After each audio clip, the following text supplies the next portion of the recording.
ഗൗതം 25 കഴിഞ്ഞ വട്ടം BJP, Congress 16, JMM 30, അങ്ങനെ 46 സീറ്റുകളുടെ ഏകോപനത്തിലാണ് JMM കോൺഗ്രസ് സഖ്യം അവിടെ ഭരിച്ചത്. BJPക്ക് 25. ഇപ്പോൾ നോക്കൂ, നേരെ തിരിച്ച് സംഭവിക്കുമെന്ന് ABP ന്യൂസ് പറയുന്നു. ജാർഖണ്ഡിൽ 47 സീറ്റ് വരെ BJP സഖ്യം നേടാം.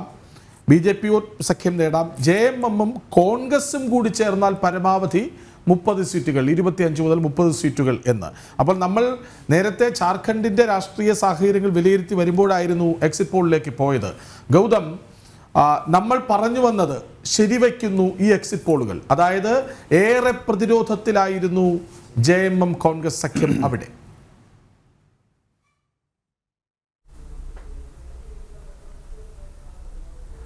കൃഷ്ണരാജ്, അങ്ങനെ തന്നെ വേണം വിലയിരുത്താൻ. അതായത് ഈ തെരഞ്ഞെടുപ്പ് കാലത്ത് ആകെ കണ്ട ഒരു BJP അനുകൂലമായ തരംഗം ജാർഖണ്ഡ് നിയമസഭാ തെരഞ്ഞെടുപ്പിൽ പ്രകടമായി എന്ന് തന്നെയാണ് ഇപ്പോൾ എക്സിറ്റ് പോളുകൾ വ്യക്തമാക്കുന്നത്. പ്രത്യേകിച്ച് ABP മെട്രിക്സിന്റെ ജാർഖണ്ഡുമായി ബന്ധപ്പെട്ടുള്ള സർവേ 42 മുതൽ 47 വരെ സീറ്റുകൾ BJP നേടും എന്നാണ് ഇപ്പോൾ ഈ ABP മെട്രിക്സ് സർവേ ചൂണ്ടിക്കാണിക്കുന്നത്. അങ്ങനെയെങ്കിൽ ഒറ്റയ്ക്ക് കേവല ഭൂരിപക്ഷം നേടിക്കൊണ്ടുള്ള BJPയുടെ വലിയൊരു മുന്നേറ്റമാണ് ജാർഖണ്ഡിൽ ഉണ്ടാകാൻ പോകുന്നത് എന്നാണ് ഈ ഒരു സർവേയിലൂടെ നമുക്ക് മനസ്സിലാക്കേണ്ടത്. ഒപ്പം ഭാരത് പ്ലസ് ചൂണ്ടിക്കാണിക്കുന്നതും ജാർഖണ്ഡിൽ BJPയുടെ മുന്നേറ്റം തന്നെയാണ്. BJP 45-ന് മുകളിൽ സീറ്റുകൾ നേടുമെന്നാണ് ഭാരത് പ്ലസ് ജാർഖണ്ഡുമായി ബന്ധപ്പെട്ട് നടത്തിയിട്ടുള്ള എക്സിറ്റ് പോളിനകത്ത് വിലയിരുത്തുന്നത്. അങ്ങനെ വരുമ്പോൾ സ്വാഭാവികമായും ജാർഖണ്ഡിൽ BJP ഒരു വലിയ തിരിച്ചുവരവ് നടത്തുകയാണ് എന്ന് വേണം മനസ്സിലാക്കാൻ. കാരണം 2014 നിയമസഭാ തെരഞ്ഞെടുപ്പിൽ BJP മികച്ച സീറ്റുകൾ നേടിക്കൊണ്ടാണ് അന്ന്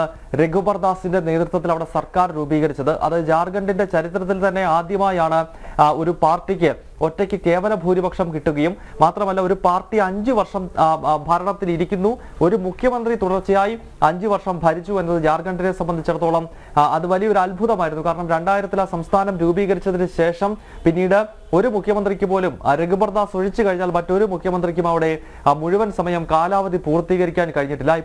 ഇപ്പോഴത്തെ മുഖ്യമന്ത്രി ഹേമന്ത് സോറൻ ആണെങ്കിലും നമുക്കറിയാം ഈ തെരഞ്ഞെടുപ്പ് നടക്കുമ്പോഴും ഹേമന്ത് സോറൻ മുഖ്യമന്ത്രിയാണെങ്കിലും അടുത്ത കാലത്ത് അദ്ദേഹത്തിന് ജയിലിൽ പോകേണ്ടി വന്നിട്ടുണ്ട്. അഴിമതി കേസിൽ ജയിലിൽ പോകേണ്ടി വന്നിട്ടുണ്ട്. പകരം അവിടെ ചമ്പായി സോറൻ മുഖ്യമന്ത്രി പദത്തിലെത്തിയിട്ടുണ്ട്. പക്ഷേ അവിടെ ഒരു മുഖ്യമന്ത്രി മാത്രമാണ് 5 വർഷം തികച്ചത്. അത് BJPയുടെ രഘുബർ ദാസ് ആണ്. ഒരുപക്ഷെ ആ രീതിയിലേക്ക് ഒരു മികച്ച ഭൂരിപക്ഷത്തിലേക്ക് എത്തി ഒറ്റയ്ക്ക് സർക്കാർ രൂപീകരിച്ചുകൊണ്ട് 5 വർഷം പൂർത്തീകരിക്കുവാൻ വീണ്ടും ജാർഖണ്ഡിലെ ജനങ്ങൾ BJPക്ക് അവസരം നൽകുന്നുണ്ടോ എന്ന ഒരു ചോദ്യം തന്നെയാണ് ഇപ്പോൾ പുറത്തു വരുന്ന ഈ എക്സിറ്റ് പോളുകൾ വിലയിരുത്തുന്നത് എന്ന് വേണം മനസ്സിലാക്കാൻ. ഒപ്പം മഹാരാഷ്ട്രയുമായി ബന്ധപ്പെട്ടിപ്പോൾ പീപ്പിൾസ് പ്ലസിന്റെ മറ്റൊരു സർവേ കൂടി പുറത്തു വരുന്നുണ്ട്. പീപ്പിൾസ് പ്ലസ് പറയുന്നത് BJP നേതൃത്വം നൽകുന്ന മഹായുതി സഖ്യം 175 മുതൽ 195 സീറ്റുകൾ വരെ നേടുമെന്നാണ്. അതായത് ഒരു വലിയ മുന്നേറ്റം BJP ശിവസേന സഖ്യം മഹാരാഷ്ട്രയുടെ മണ്ണിൽ നടത്തും എന്നാണ് പീപ്പിൾസ് പ്ലസിന്റെ എക്സിറ്റ് പോൾ ചൂണ്ടിക്കാണിക്കുന്നത്. കോൺഗ്രസിന്റെ നേതൃത്വത്തിലുള്ള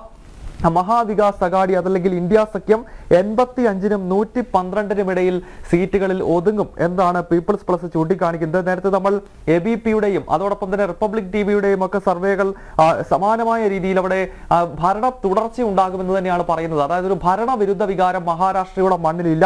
ഏക്നാഥ് ഷിൻഡെ നേതൃത്വം നൽകുന്ന സർക്കാരിനോട് വലിയ വിരോധം മഹാരാഷ്ട്രയിലെ ജനങ്ങൾക്കില്ല. അവിടെ BJPയുടെ നേതൃത്വത്തിൽ ഒരുപക്ഷെ സർക്കാരിന് തുടർഭരണം ലഭിച്ചേക്കാം. അതിനകത്തും നമ്മൾ നോക്കുമ്പോൾ ഈ NDAക്കകത്ത് തന്നെ BJPക്ക് കൂടുതൽ സീറ്റുകൾ കിട്ടാനുള്ള സാധ്യത തന്നെയാണ് ഈ നിയമസഭാ തെരഞ്ഞെടുപ്പിലും ഉള്ളത്. അങ്ങനെയെങ്കിൽ ഒരുപക്ഷെ മുഖ്യമന്ത്രി സ്ഥാനത്തേക്ക് BJP തിരിച്ചു വന്നേക്കാം. കാരണം നിലവിൽ ഒരു പ്രത്യേക രാഷ്ട്രീയ സാഹചര്യത്തിൽ പ്രത്യേക ധാരണയുടെ അടിസ്ഥാനത്തിലാണ് മുന്നണിയിലെ ചെറുകക്ഷിയായിട്ടുള്ള ശിവസേനയ്ക്ക് BJP മുഖ്യമന്ത്രി സ്ഥാനം നൽകിയിട്ടുള്ളത്.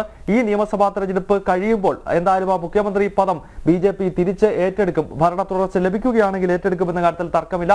എന്തായാലും BJP ക്യാമ്പിന് ആവേശവും ആത്മവിശ്വാസവും നൽകുന്ന ഫലമാണ് എക്സിറ്റ് പോളുകളാണ് ജാർഖണ്ഡിൽ നിന്നും മഹാരാഷ്ട്രയിൽ നിന്നും പുറത്തു വരുന്നത്. കൃഷ്ണരാജ്, ഗൗതം, അതായത് ഏറെ പ്രതീക്ഷ BJPക്ക് വെക്കുന്നു. കാരണം വലിയ വ്യത്യാസമുണ്ട്, ഈ പ്രവചനങ്ങളിൽ പോലും വലിയ വ്യത്യാസമുണ്ട്.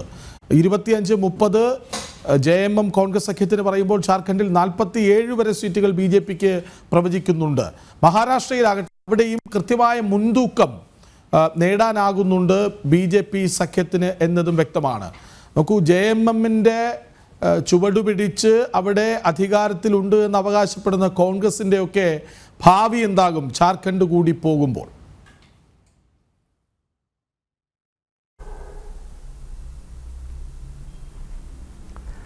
കൃഷ്ണജി, ജാർഖണ്ഡിൽ കൂടി ഭരണം നഷ്ടപ്പെട്ട് കഴിഞ്ഞാൽ അത് കോൺഗ്രസിനും ഇന്ത്യ മുന്നണിക്കുമൊക്കെ വലിയ ക്ഷീണമാണ്. കാരണം ഇന്ത്യ മുന്നണിയെ സംബന്ധിച്ചിടത്തോളം അധികാരമുള്ളത് ഏതാണ്ട് 9 സംസ്ഥാനങ്ങളിലാണ്. അതിൽ ഒന്നുകൂടി പോകും. മാത്രമല്ല കോൺഗ്രസ് നേതൃത്വം നൽകുന്ന UPA മുന്നണി, ഇന്ന് UPA മുന്നണി അത് പ്രബലമായിട്ടില്ല, നമുക്കറിയാം. അതാണ് പിന്നീട് ഇന്ത്യ മുന്നണിയായി മാറുന്നതെങ്കിൽ പോലും പഴയ UPA സംവിധാനത്തിനകത്തുള്ള ഒന്നാണ് JMM. അങ്ങനെ നോക്കുമ്പോൾ അവർക്ക് ഭരണമുള്ള 5 സംസ്ഥാനങ്ങൾ, ഇന്ന് UPA എന്ന നിലയിൽ നമ്മൾ നോക്കുകയാണെങ്കിൽ 5 സംസ്ഥാനങ്ങളിലാണ് UPA ഉള്ളത്. 3 സംസ്ഥാനങ്ങൾ കോൺഗ്രസ് ഒറ്റയ്ക്ക് ഭരിക്കുന്നുണ്ട്. ഹിമാചൽ പ്രദേശും തെലങ്കാനയും കർണാടകയുമാണ്.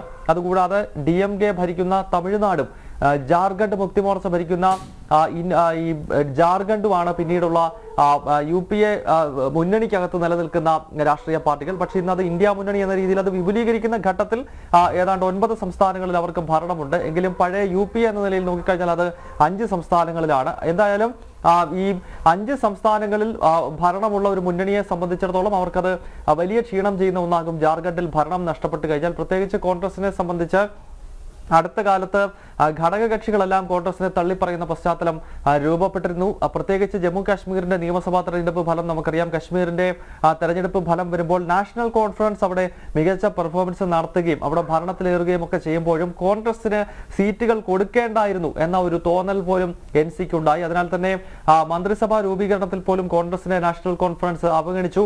ഉപമുഖ്യമന്ത്രി സ്ഥാനം ഉൾപ്പെടെ കോൺഗ്രസ് ചോദിച്ചിരുന്നെങ്കിലും അതൊന്നും നാഷണൽ കോൺഫറൻസ് നൽകിയില്ല. അതിന് ഉദാഹരണമായി പറഞ്ഞതാണ്. അതായത് അടുത്തിടെ നടന്നിട്ടുള്ള തെരഞ്ഞെടുപ്പുകളിലൊക്കെ കോൺഗ്രസിനൊപ്പം നിൽക്കുന്ന മുന്നണികൾ മികച്ച രീതിയിൽ പെർഫോം ചെയ്യുന്നുണ്ടെങ്കിൽ പോലും കോൺഗ്രസ് അവരുടെ ബലത്തിൽ പിന്നീട് സഭയ്ക്കകത്തും മറ്റും നിൽക്കുന്ന ഒരു കാഴ്ചയാണ് കാണുന്നത്. അതായത് കോൺഗ്രസ് സ്വന്തം നിലയിൽ എങ്ങും തന്നെ പെർഫോം ചെയ്യുന്നില്ല. ഘടകകക്ഷികൾ മികച്ച പ്രകടനം നടത്തുന്നതിന്റെ ആനുകൂല്യം കോൺഗ്രസ് പറ്റുന്നു എന്നുള്ളതാണ്. ഇത് പ്രധാനമന്ത്രി നരേന്ദ്രമോദി തന്നെ ലോക്സഭയിൽ സംസാരിക്കുന്ന ഘട്ടത്തിൽ കോൺഗ്രസിനെ വിമർശിച്ച പ്രധാനമന്ത്രി നരേന്ദ്രമോദി ഈ കാര്യം പറഞ്ഞിരുന്നു. അതായത് മറ്റു മുന്നണികൾ മികച്ച രീതിയിൽ പെർഫോമൻസ് നടത്തുകയും അതിനെ പിന്താങ്ങുന്ന രീതിയിൽ, അല്ലെങ്കിൽ അത് തങ്ങളുടെ കഴിവാണ് എന്ന് വരുത്തി തീർക്കാൻ കോൺഗ്രസ് ശ്രമിക്കുന്നു എന്ന വിമർശനം BJP നടത്തുന്നു. പ്രത്യേകിച്ച് പ്രധാനമന്ത്രി നരേന്ദ്രമോദി തന്നെ നടത്തുന്ന ഒരു ഘട്ടമാണ്. അതിനാൽ ഈ ജാർഖണ്ഡിലേക്ക് എത്തിക്കഴിയുമ്പോൾ അവിടെയും കോൺഗ്രസിന്റെ നില പരുങ്ങലിലാണ്. അതായത് ഒരു 30 സീറ്റൊക്കെ ഒരുപക്ഷെ കിട്ടിയാൽ പോലും അതിൽ കോൺഗ്രസിന് 10-ൽ താഴെ സീറ്റുകൾ മാത്രമേ ഉണ്ടാകൂ എന്നാണ്